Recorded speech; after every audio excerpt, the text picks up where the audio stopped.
Eva, welcome to the show. Thank you for having me. I am really excited to have you here on the I Can Do podcast. We were talking for about 10 minutes before we have officially got started. So I'm really happy that you are here.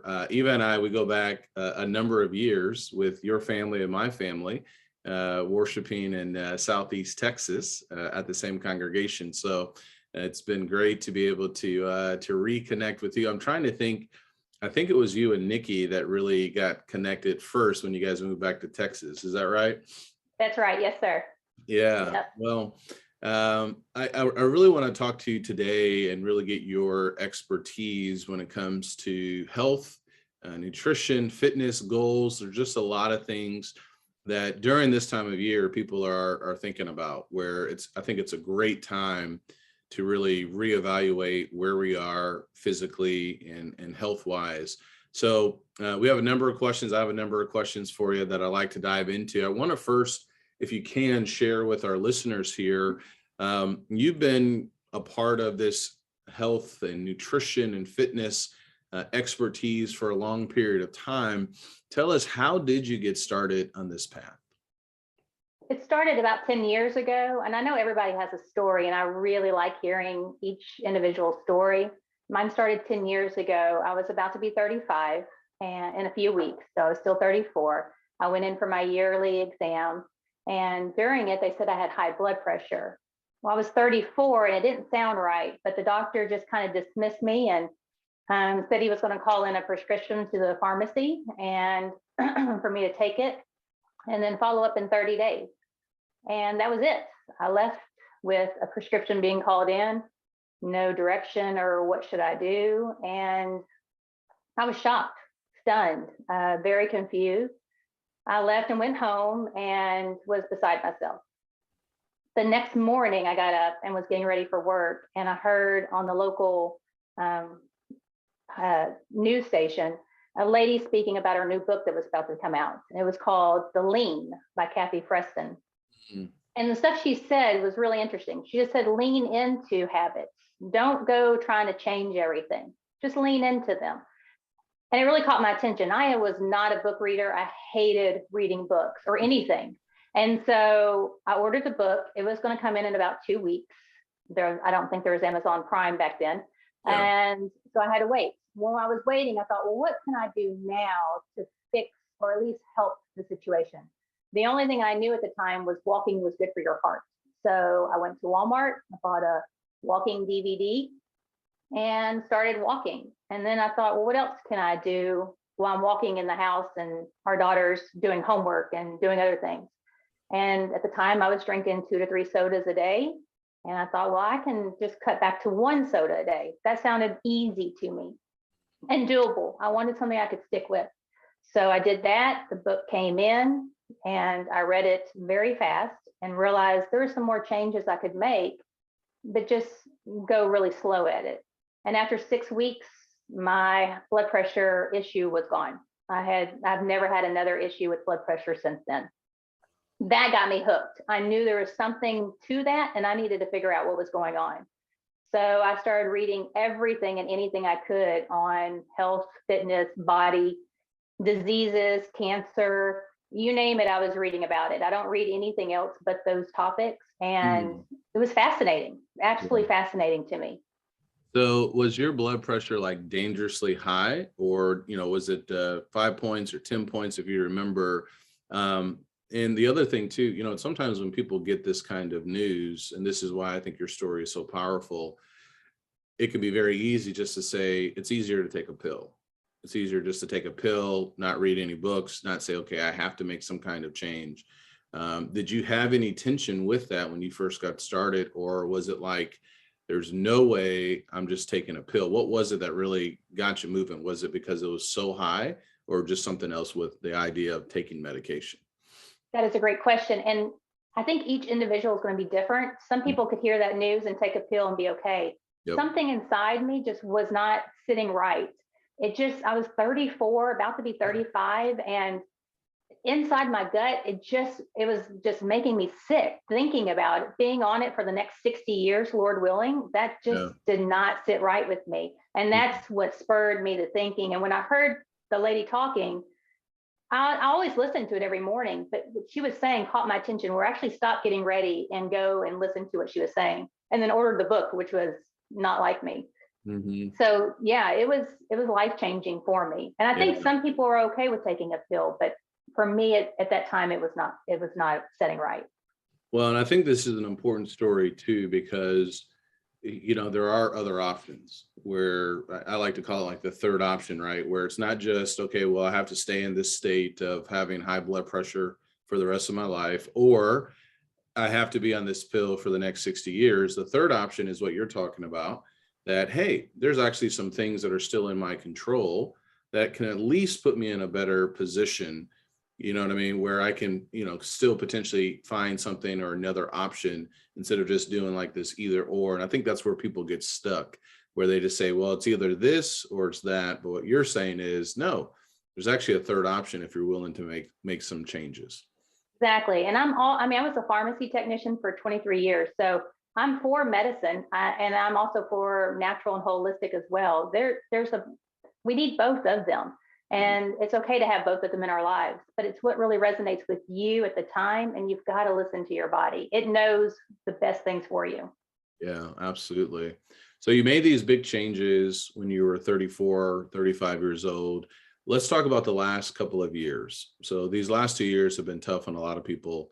COVID is not going anywhere. 2020, Nikki and I, my wife, we talk a lot about 2020. It was just an interesting year. And I don't know if you felt the same, where everything slowed down. I can remember we went on a walk outside in our neighborhood, and I joke about it, but I say, typically when I would go on a walk or a run, I would see people's dogs and things like that. But this one time we went outside for a walk, everyone was outside. So it was like, I got to see the owners, of those pets, which you don't often see, but just hanging out in the backyard, you could see this family time, people exercising, people walking more.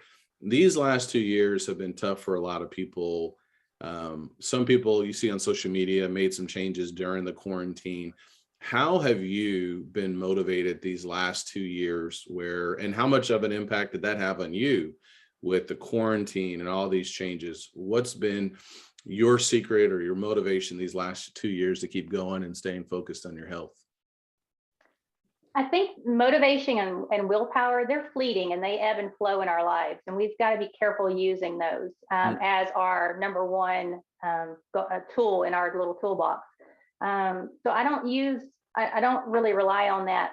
What I did was, the more I've learned and the more I've had other health conditions in the last 10 years that I've experienced, and trying to take care of that as natural as possible has really helped me realize just how important a healthy lifestyle is. And when you know that there's really no end destination, it's just a journey, and we're going to fall back and we're going to, have obstacles. But if you just keep moving forward, then you're doing the right thing. So I think even during the quarantine, people really realized then that they need to take their health serious, that it's an investment, just like everything else in our lives. And it really showed us how valuable having health is. And I think it just brought more attention to it. And it seems a lot easier to me now to coach people since the quarantine. Mm. And so you said something really powerful that made me think of a book. There's a book, I think the author's name is Benjamin Hardy, if I'm remembering correctly, but it's called Willpower Doesn't Work. So when you made that statement of, motivation and willpower don't, they'll only take you so far. That's so true. And I think that's such a big point for us to really think about. How does a person get beyond like New Year's, for example? When I worked at a Go's Gym in Central Illinois in college and right after college, I would get bonuses for people that signed up for a gym membership. I knew every year those people who signed up in January would typically not be showing up in February and in March. Every year it happened just like that. So how do we find a way, or what tips or advice when you're coaching do you share with people when the motivation begins to decrease? Because it typically always will. I say accountability. I think you need a coach or a good friend, somebody who's really is supportive of you, not going to be negative and bring you down. A friend, a family member, but have somebody, a spouse that is right there by you helping you and keeping you accountable for what you're doing. And even if you cancel that membership in February or March, it doesn't mean that you failed. It just means maybe it wasn't right time for you at that time. So again, we have to see what's going on in our lives and see what resonates us with at that time. It's not always a all or none or a win or a fail. It's just what is right for us at that time. Mhm. What do you see as a big roadblock for people getting started? Is it maybe we can call it the motivation myth that all you need is just this motivation? Is it fear of, well, if I have to be accountable, that means people are going to know that I'm making mistakes? What do you see typically, in, whether it's clients or family or just people in general, that can often be like that roadblock of taking those first steps? That's a great question as well, because we all have them, but we deal with them in different ways. And often when I say to my clients when we're starting off is we've got to figure out what those are, because we need to be way ahead of that. If you know in 2 weeks or 3 weeks, you usually kind of falter a little bit, then we need to be ready for that. And some people don't know where to start. There's so much information out there. You turn the TV on or social media and you see fake looking people that have been photoshopped or edited or filters all over them. And you think that's perfection. And it kind of makes you want to just give up. Why even try if I'm not going to look like that? And I think just understanding that that's advertisement. That's not, and it's kind of like with the myths as well as diets. There's, over 100 diets. Well, what's going to work for you? And how can we get you started and staying on that path? I also tell my clients, I'm in the passenger seat. I have my feet up on the dashboard and I'm just hanging out with a map. They're in the driver's seat. I'm just letting them know where we're going. And if they want to take a detour and go eat a box of Oreos, I still have the map in my hand. We can do that, but then we've got to get back on course. So I think just trying to figure out what your actual roadblock is. For me personally, mine was I had a fear of not being safe. So it was a very deep limiting belief that I had because of past trauma in my life. And I think we have to explore that as well. If I wasn't with my husband, then I felt like I was vulnerable and that somebody might take advantage of me. So being a little bit heavier made me feel safe and like nobody would see me. And that was a really deep one. So I had to work through those limiting beliefs that I had to realize that yes, I'm fine, I'm safe, and I'm going to be okay. So it can get really deep when we're working with clients. Yeah. Well, no, thank you for sharing that. I think that's so important. And I think you're exactly right. Typically the weight or the scale or however we measure it, they're typically, that typically can be like a symptom. There could be a deeper underlying issue. And what you're saying is really addressing those things, which can be hard, which means that you're going to have to really put some work into it, can go a long way. So I think that's such a powerful point, and I really appreciate you sharing that, because I think there's a lot of people out there who probably can relate to that, and getting the necessary wisdom and assistance with that will go a long way. For you, if I can, did that take a long time for you to work through that without going into too many details, and how long was that process for you when you started at 34 and 35 with the blood pressure? I know you just kept moving forward. How long was that process?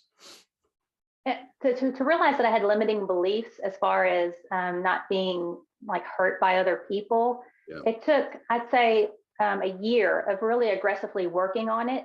For some, I've worked with other clients where it's a lot less, and some who are a little bit longer, but it just depends on how deep that limiting belief is in you. Something that really helped me while I was working through it is to take a women's self-defense class. And I took it in, I think it was Richland Hills or North Richland Hills at Texas Storm Kenpo. Yeah. And he was amazing. He was an older man and his wife was there. So I didn't, again, because I had an issue with men. So his wife was there and his daughter was there. And it was a really good way to learn some skills and just build that confidence back up in me of, yes, I'm going to be fine. And I have these tips and suggestions if something happens, and I actually have moves to defend myself if I needed to. And that really just changed everything for me. Oh, that's so good. And I think the big takeaway there is that this is a long process wherever people may be. What you mentioned about social media and how there's so many fake photos, and how we often want everything to be normal, or we want to look a certain way, or our cholesterol levels or blood pressure, all these things we want to be normal. But it's a process and it takes time, and it's not just about a 90-day fitness challenge. Those are good. You can make a lot of changes in those 90 days, but that's really just like the starting point, where how do we keep it going? Because the biggest challenge for a lot of people is not necessarily losing the weight, but keeping the weight off and Correct. Yeah, maintaining that's your health. exactly. And let's talk about that for a little bit, because this goes into my next question with what you mentioned. You mentioned limiting beliefs. I think sometimes, I know I've seen it in myself, where we can sabotage ourselves. And what I mean by that is, we're making great progress, or maybe with these limiting beliefs, we just never get started. So what are some tips or advice that you've shared, or that you can share, I guess, for us to kind of get out of our own way, so to speak? Because I think many times the challenge isn't with, social media. Maybe it is in other people, but many times the person that's holding us back is the person in the mirror. What are Absolutely. some tips or wisdom to help someone who's listening? How do we get out of our own way so that we can actually, enjoy this health, or enjoy the lives that we do have? I think to be patient and kind and gentle and understanding with yourself. We are our worst critics. Mhm. We are so mean to ourselves, especially, I'm sure men are the same way, but Yep. women, we are very emotional beings. And the things that we play in our heads that will never happen, or is not real, is really unfortunate. And we've got to control those thoughts. I mean, it says, I think in First Peter, to hold every captive thought captive. And it's really true. It says that for a reason. We've got to be careful with what we're telling ourselves on repeat every day. You get on the scale and you let that show you what your worth is. That's unfortunate. There's just different things that we do that actually, just really mess up the process. So if we can get out of our way, or have some support, I'd say really some understanding, non-judgment support. And I think that's where a coach can come in. We're not judgmental. We're here. We have information and knowledge, and we want to help you. Yeah. And a lot of doctors are really excited when they hear you're working with a health coach, because they know they don't have time these days to give you the attention they need. So 30 years ago, they could sit in the room with you for 30 minutes. Well, now it's 5 or 10 minutes and you're on your way. You're like being herded like cattle. So working with a coach can really benefit you to work through those issues. Hmm. Yeah. Yeah. Taking every captive. I believe that's 1 Corinthians 10. Ah, my bad.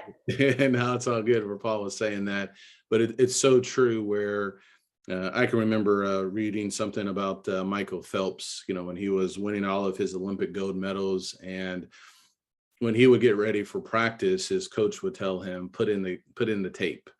And so putting in the tape was this tape, or this mental image of him being successful and winning, and just seeing himself swim and seeing himself come in first. So what you said there about what do we have playing on repeat, I think is so good. And it's not just a challenge for women, it is for men as well. My audience on the podcast right now is probably about 80% women. So I think this will resonate really well. But yeah, getting the things, the thoughts or the videos, and what we're saying on repeat. Why is it so hard? Why do we have such a challenge? What do you think? Why do we have such a challenge when it comes to how we view ourselves and how we talk even to ourselves? That's an excellent question. I think it's what we're putting in and what we've been, even what we've grown up around, but what we're putting in is affecting us. If we're watching bad stuff, if we're listening to bad stuff, that's going to have an impact on us. So I think we just have to be really careful of what we're, and people, there's toxic people as well. So we have to be careful of what toxicity we're allowing in our lives, and be mindful of that, because it's, whether you believe it or not, it's gonna impact your life. It is in all areas of your life. What Yeah. you say to yourself is, I mean, it really has effect on the body. There's so much research out there that says that. So the mind is, it's just very powerful of what it can do. Do you think people kind of downplay that kind of advice? Where to me, I think people do sometimes. Where when people hear you or me or other people talking about how we talk to ourselves or how we think, I think a lot of people say, "No, I'm not really buying that." But have you seen that? Do you see people being able to make those changes mentally in that mindset and that self-talk? I have, and I agree. I think people sometimes when people you tell them that, they think it's a bunch of woo-woo Yep. and like weird stuff and that Yeah. you have lost your mind. Yeah.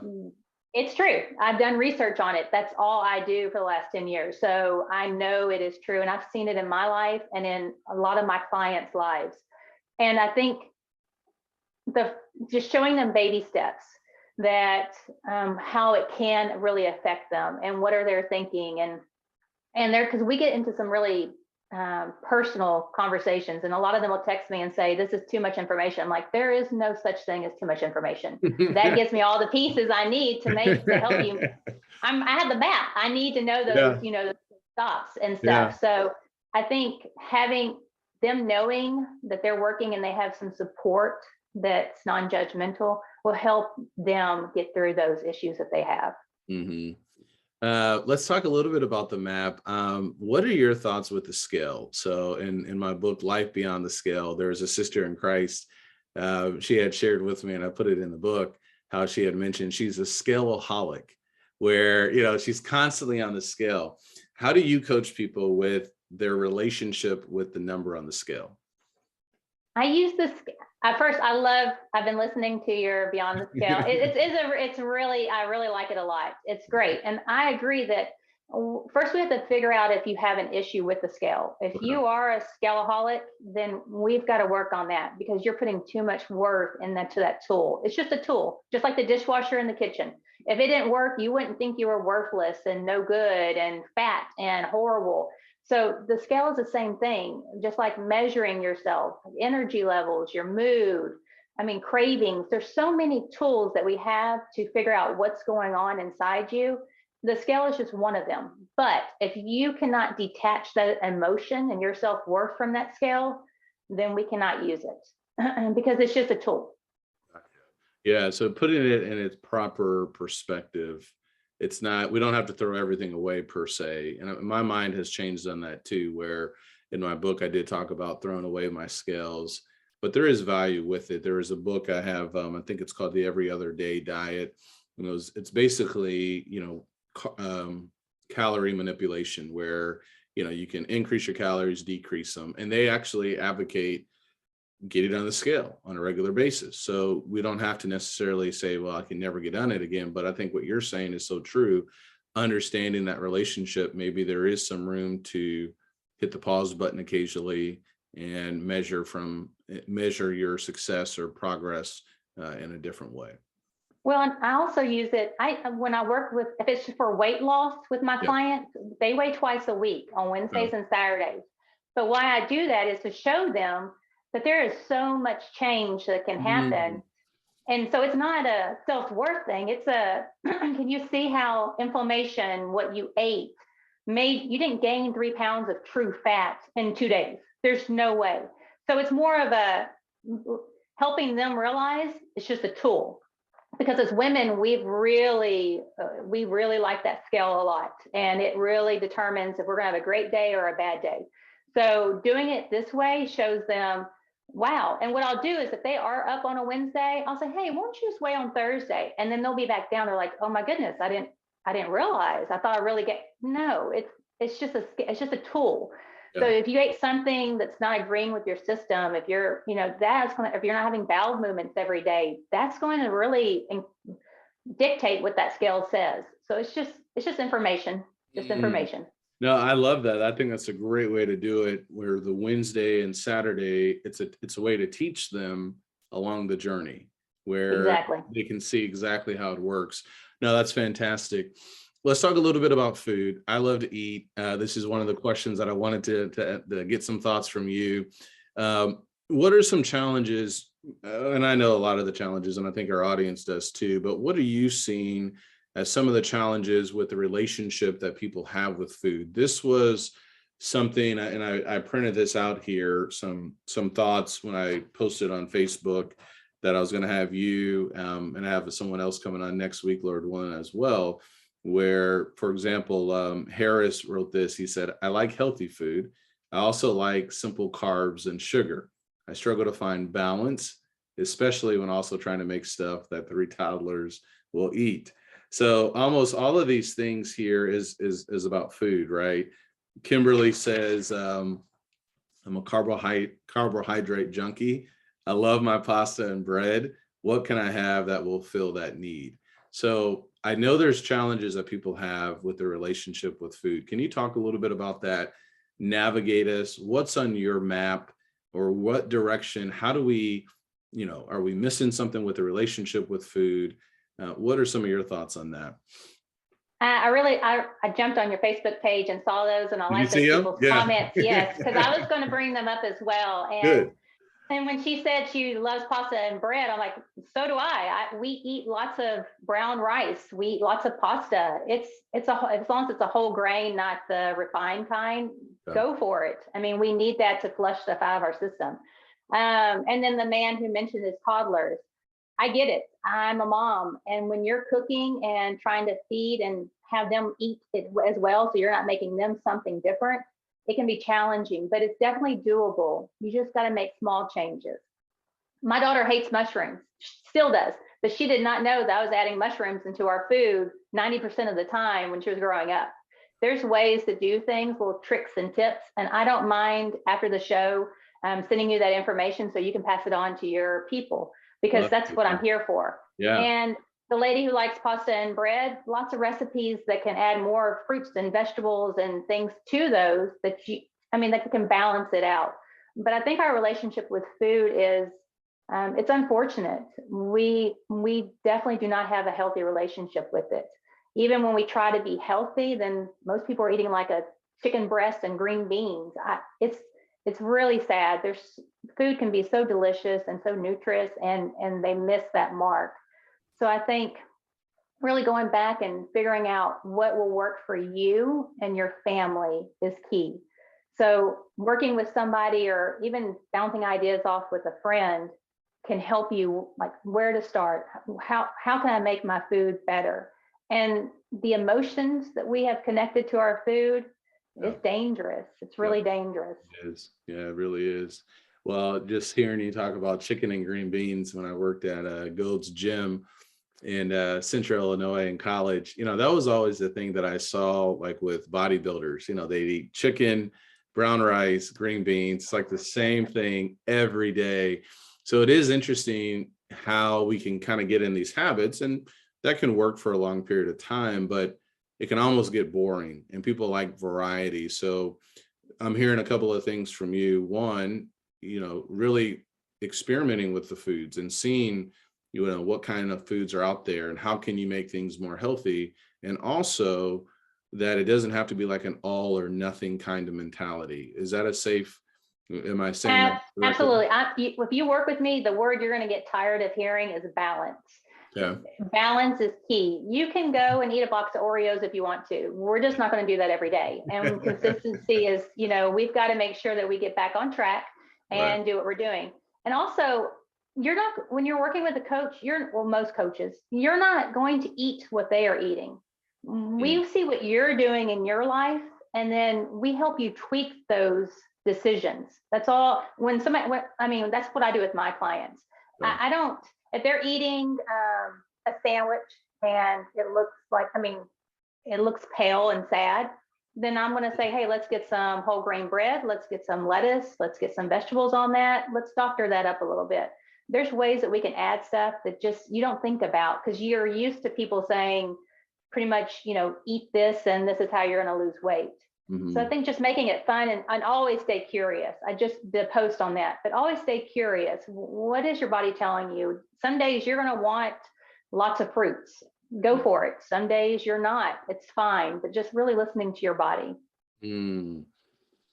Yeah, and I think sometimes just listening to you speak, Eva, we can get caught in where we can hear one person and their thoughts or their views, or read a particular book, and then we can say, okay, well, this is the only way to do it. And I really like what you're saying here, because there's multiple ways to do it. Where I think a big trap is an all or nothing mentality. So I somebody agree. else, I think it was Suzanne here, who had mentioned with food and being on Weight Watchers, she's hit her goal, looks like, but she still has a problem with sugar. Is there ever a time where it needs to be an all or nothing? Like maybe a person just has to eliminate sugar completely, or caffeine. I want to talk about that. Is there ever a time that you've seen where sometimes you have to say, no, you just have to cut this all the way out? It depends on the person, but Yeah. absolutely. Sugar is in almost all of our food. It's in ketchup, it's in Yep. beans. I mean, you've got to really look.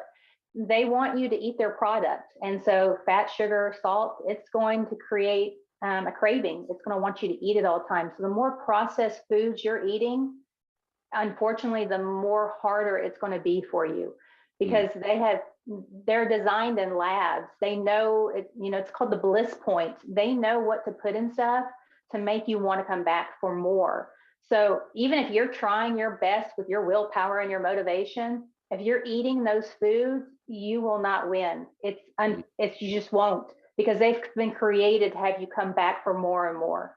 Mm.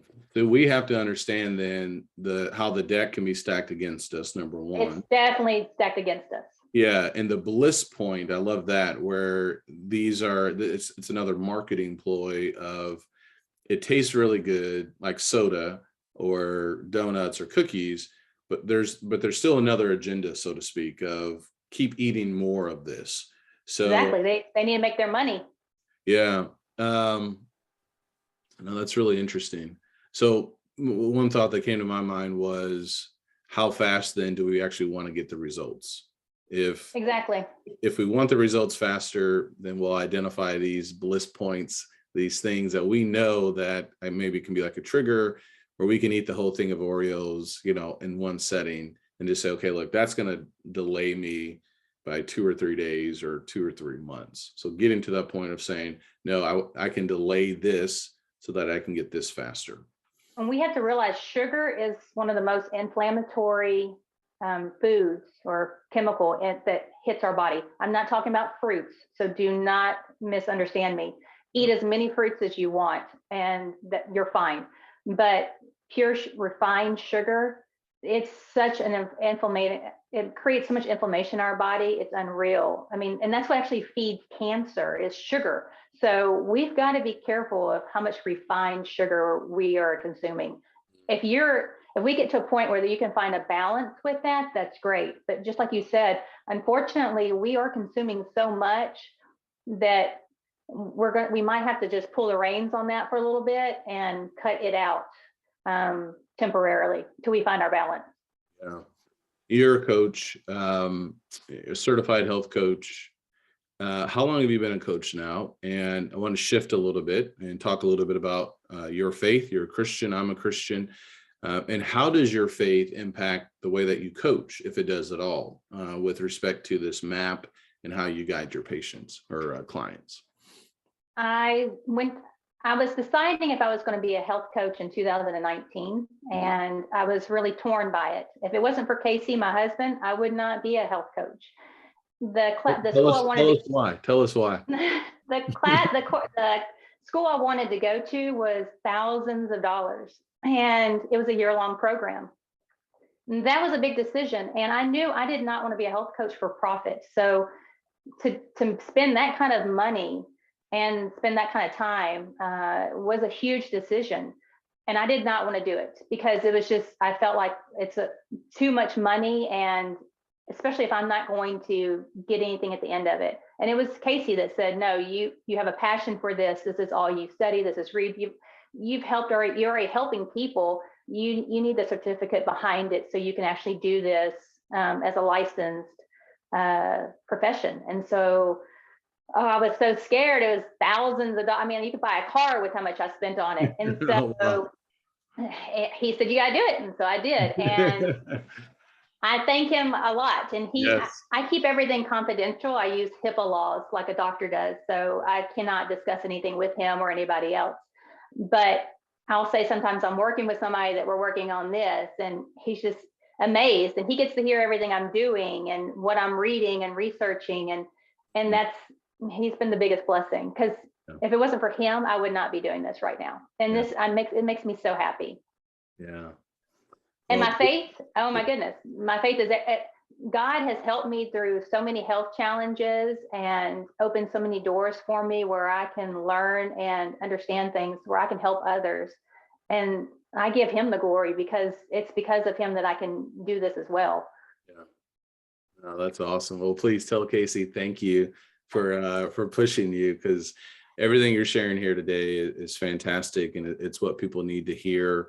And I do think, I often talk a lot about why, like what's our motivation. And I think you and I are on the same page that it's not just about necessarily how we look, or whether or not we have a six pack, or if we, whatever some of the goals are. Not to say that those things aren't necessarily wrong or anything like that, but I often do think about, our why is also connected to the ability to have the health and the strength, to do kingdom work and to be there for our families. And so I think there's something there as well. And that it is more than just about, how the pair of jeans fit, or how we look in the shirt or the blouse or something like that. Would you agree with that? I agree. It's the quality of life. Absolutely. Yeah. Well, let's talk about body image, because people do struggle a lot. And one of the questions that I wanted you to touch on, what do women need to hear more of when it comes to body image? I think that you're worthy. You're worthy and you're beautiful, and just be gentle with yourself.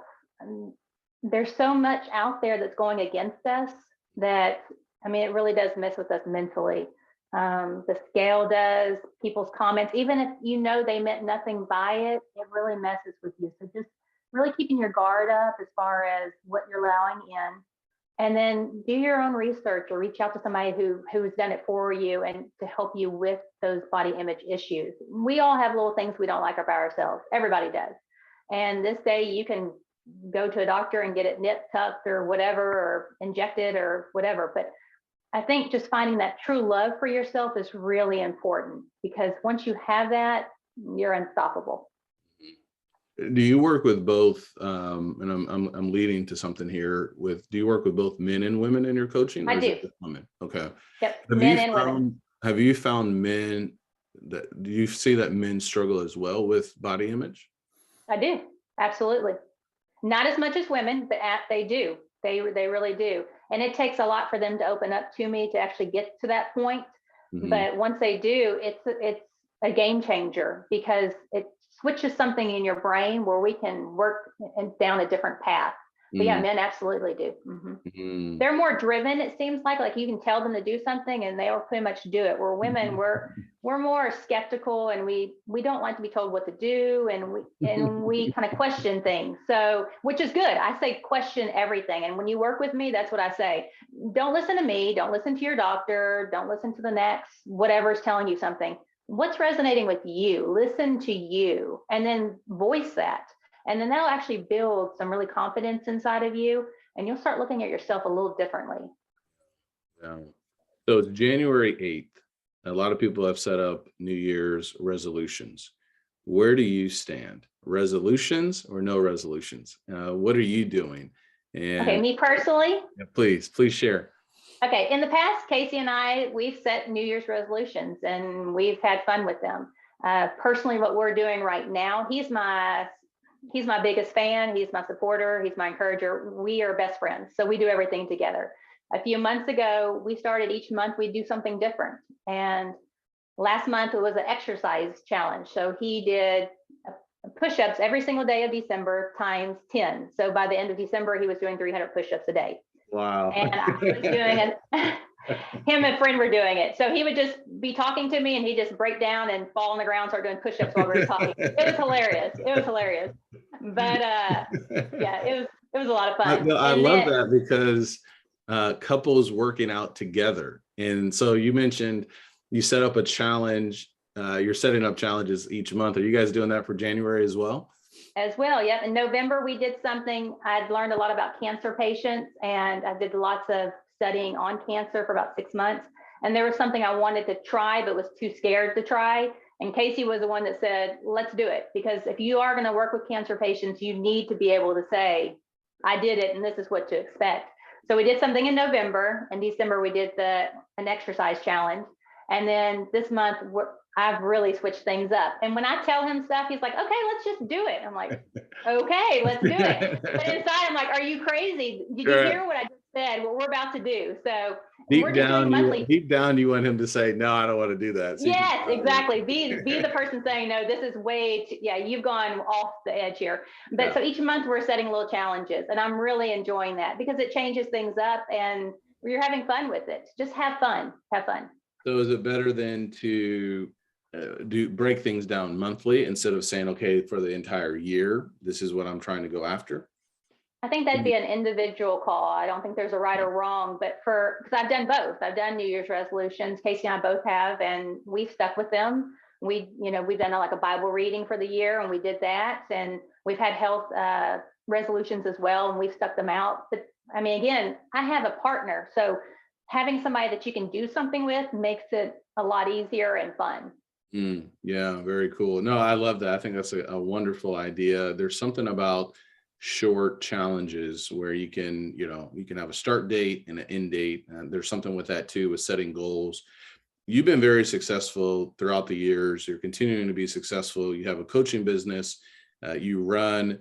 How often or how far, what's your running routine look like? I know you do some coaching with running too as well, correct? I do. I'm a run coach, which if you would have said that a few years ago, I would have laughed at you. Because our daughter, Jessica, she's been running since she was 7. And it's been so much fun watching her. But when she got older and I kind of had to keep up with her, I was forced to start running. But yeah, I do coach people. It depends on their level. We need to get nutrition down first before anything else. And sometimes exercise will come way later. Exercise is very healthy. I mean, you need to exercise. You need to get movement in. But I mean, we've got to can't put the cart before the horse. We need to make sure we do it right. But the running program I did in December, it's just one I created and just play with and to see, because I like doing new challenges so I can see how I can coach other people better. So, just be gentle with yourself. If you are going to start a running program, don't bust out of the gates, running for 5 minutes. You're going to injure yourself, and we don't want injuries. So just start out with like a 1 minute run and then just walk for 3 or 4 minutes and try to do it again and see how you can, better yourself. If anybody need any advice on that, I can forward that to you as well. Like a little, like a little run program if anybody's interested in trying to start running. Yeah. But I love it. And for some people, let me just say this. If you're very stressed and a person in general, and you have a lot of stress in your life, then be careful when you're adding more stressors. Running is a stressor. It's good for you, but if you've got too much stress in your body, we don't want to add more to that fire. So we've got to maybe do somebody I think commented on your thing, a different exercise, Tai Chi or another one that they mentioned. I forgot what anyway, somebody mentioned that I think on one of your comments. And that was a really good exercise that she mentioned because it slows you down, it makes you breathe, and it forces stress out of your body. So sometimes going hardcore is not the best for that person at the time.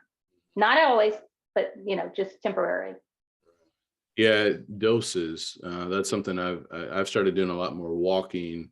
And one of the big reasons was I kind of got, I don't know if bored is the right term. Maybe it is, with doing the same kind of exercise routine. And because I had someone else on the show and Dr. Susan Kleiner, who's a nutritionist. So we talked about vitamin D, and in her book, getting natural vitamin D right from the sun. And so that's something that has gotten me outside. what my mind is going to, as well as what you just said, is what you said at the beginning of this discussion. When you first got started, that book you read and how it just kind of talked about leaning into it. And so that's sticking with me, this idea of just kind of slowly leaning into it, whether you run for a minute and then you walk for a few minutes. Perfect. And you just keep repeating that, where you just get stronger and stronger. You mentioned stress. And this question is really about, it may be for me, I'm being a little bit selfish. This is for me, all right? But those who are listening or watching, you can enjoy it as well. So full confession time, I really love caffeine. I drink coffee. I don't like decaffeinated coffee. My view is, what's the point? I also drink 5-hour energy. Oh my goodness. Okay. Oh, no. So on your Facebook page, you discuss how caffeine is really not energy, but rather stress. And you just got done talking about stress being added to your nervous system and your adrenal glands. So here's my thing. Please coach me, and this can help me and somebody else. I think I've been attached to caffeine as a result of being productive. So I don't remember when I first started drinking caffeine, but I know when I was in college, there was a drink called, oh man, what was it called? I can't remember the name of it, but it was at the gym and it was $1 and I loved, I got it. It was called Razor. So it was a caffeinated drink, and I would drink that before I worked out, and I just felt invincible. Then somebody else bought that company, and I was devastated because it was like one of the best drinks ever. So I got introduced to another drink called Ripped Fuel. I had a ton of caffeine. So by then I was working with Pfizer Pharmaceuticals. I'm driving maybe 2 or 3 hours a day. So I'm on the highway a lot. Then I found out about Panera Bread coffee, hazelnut coffee, which is unbelievable. And then Diet Mountain Dew. I don't remember when I first started drinking 5-hour energy. So I've had this journey of some caffeine at some point in time. There have been times where I've been with 0 caffeine or 0 5-hour energy for like 6 months at a time. What am I missing? What's my challenge? And I know I'm putting you on the spot here with this caffeine lifestyle / maybe addiction or crutch of feeling like, well, being productive. I have things I have to get done. I like how it makes me feel. What am I missing? And what might others like myself need to hear with respect to caffeine? I love your story, and thank you for your honesty. It's hard to be honest like that, so I really do appreciate that, and it gave me a little chuckle. That was really funny. Especially, ooh, that's a Mountain Dew and energy drink. Wow. Yeah. There's a book called The Caffeine Blues. The Caffeine Blues. Okay. Blues. It's a very good book. So if anybody's listening, it's cheap on Amazon. I'll it's a put really that good in book. the notes. Okay. Okay. And in the book, it talks about how caffeine is like a Trojan horse. So it looks like it's really nice and pretty, like a really good energy gift that it's going to give you, but it's not a gift at all. You are adding fuel to the fire in your body, and your adrenals have to process that. Now, for some people, if they are not high stressed, if they're not high energetic people, and they have a pretty easy life and less stress, then a cup of coffee in the morning, no big deal. But it's when you start having a cup of coffee in the morning, soda at lunch, then at 3, you're really crashing and you need a pick me up. So you're grabbing caffeine again. If I tell somebody, what do you think about eliminating caffeine? If your first reaction is, oh my goodness, you're crazy, there's no way, then we have a problem. Because if you're attached to it, what's the problem? Yeah, what's the problem? Problem is that it is a crutch. You can't. It's like cheese. If you tell somebody, and we might need to, like watch our cheese intake. I would, oh my goodness, panic sets in. Your heart starts racing, and you're thinking, how can I not eat something like that, or how can I not drink coffee? Are you crazy? So that tells us right there that there's no balance. I should be able to say, let's just, and again, let's go back to the book, The Lean. Let's just take one of those caffeine sources out. We don't have to cut it all out. Let's just go slow and see how you feel. And during that time, I would have you track certain things, your mood, cravings, because when you're spiking the system inside, it's causing havoc in there, whether you feel fine on the outside or not. So we need to track some symptoms and see what's going on. Are you jittery? Are you anxious? People who have anxiety, they really need to watch their caffeine intake. And depression too, as well. So we need to just kind of track the nervous system and see how you're really responding to it. But I think it has a healthy place. I'm not saying sodas, and I'm definitely not saying energy drinks. I'm saying there's too many chemicals in those that are toxic to us. So not only are you getting the caffeine, but you're getting chemicals that you don't need. So, if you want to have coffee, then do it, but just really see what your body's saying about that and be careful with it. Okay. No, that's really good. I'm trying to think what else here. I was going to bring up caffeine more thing. As far as sodas, that's a whole different story, because you're talking about there's, high fructose corn syrup in those things, and chemicals in there that are making you come back seeking it. So be careful with sodas. I was a soda drinker most of my life. So I get how, you like the burn, you like the fizzle, you like the sweetness, the coldness. I get it. Just be careful with it. If you want to have one, have it, make sure you have it with something you're eating. Just don't drink it by itself. Give the body some buffer to handle the load you're giving it. What was your go-to soda? Ooh, Coca-Cola. And I'll have to say Big Red, because if you're in Texas, Big Red. Oh my goodness. And yes, I love some Big Red and then Coca-Cola. And, every once in a while, maybe, but no, I just drink water. See, I used to drink, I would typically just drink Diet Mountain Dew. I'll have a soda every once in a while, maybe once a month, sometimes, just not at all. So just the way that it makes me feel, right? But I think that's important as well, with what you're saying, understanding. And it's always interesting too, because there have been times where, I went, I don't know, 60 days, maybe a little bit longer, or 59, I can't remember exactly, with no caffeine. And I can remember when I got back on it, I think I was passing Starbucks. And I said, because I always get the same thing, a tall cafe Americano with 2 Splendas and like this much cream. And this is what I do when I put the order in. And I was like, I wonder how that would taste today. And it got me right back on, like just having that again after not being on it for such a long time. So it is something that I do go back and forth with. I think I struggle with the all or nothing mentality in that area as well, where it's just like, yeah. No, go ahead. I'm sorry. No, it's just like, okay, I just need to just eliminate all of it. But I know that's a pitfall for me, even like with food, because I know the best that I have felt has been typically where I'm eating clean, healthy, however you want to call it, every day of the week. And then Sunday, we talked about relationship with food. Sundays growing up, we would always have a big lunch after worship services. And now that I preach, I'm always exhausted when I get home. So I just want to relax, watch TV, and eat, right? So having like a day of the week where I can just kind of enjoy whatever I want, that's when I've been at my best. But I still struggle sometimes going back and forth with, well, maybe it should just be all or nothing, where you just abstain completely from it. Well, I think that's going to be individual. So, because I liked how you took a break from coffee and you were fine with it. And then, you started drinking it again, but at least you could, I'm sure it felt good mentally that, hey, I don't have to have it. I like it. So I think that's a balance. Okay, if I like it and it's not causing major harm to me, then it's okay. Mm-hmm. And I also like what you said on your Sundays that you like, I call them fun foods. So have some balance. It doesn't have to be all or nothing.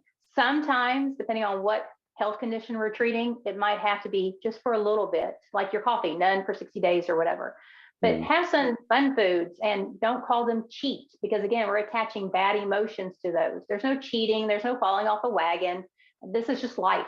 And so enjoy it. Have some fun foods. Have a fun meal. Go out and enjoy it. Enjoy your holidays. Just don't make that holiday into 4 or 5 days.